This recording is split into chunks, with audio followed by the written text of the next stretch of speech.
हमारे अष्ट सखाओं ने इतने पद गाए।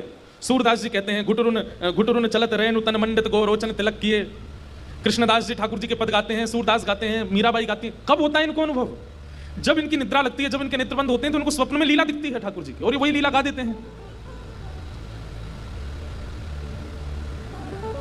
हम कोई प्रशंसा करके नहीं कह रहे हैं, पर मैं कोई ध्यान लगाता हूं या चिंतन कुछ नहीं, लेकिन इतनी कथाएं साल भर होती हैं कि उन कथाओं का ये प्रभाव होता है कि रात्रि स्वप्न में नई नई लीलाएं दिखती हैं ठाकुर जी की।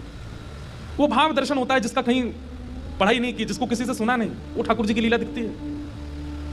हमेशा नहीं दिखती है, कभी कभी कहीं कहीं।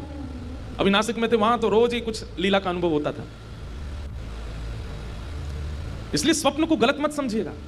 हमारे वृंदावन में एक महापुरुष थे, वो तो दिन भर ठाकुर जी का चिंतन करते थे, और रात्रि जब निद्रा आती थी ना तो अपनी शिखा में एक रस्सी बांध के ऊपर खूंटी से बांध देते थे, और जैसी नींद आती थी तो नींद में उनको जो भी स्वप्न में दिखाई देता था, जोर की नींद आने पर जैसे ही सिर आगे को होता, चोटी खिंचती थी, तुरंत उनकी आंख खुलती और तुरंत सामने कलम लेकर के और स्वप्न को लिखते थे, क्या देखा मैंने, और उसी से ही उन्होंने एक लीला ग्रंथ प्रकट कर दिया।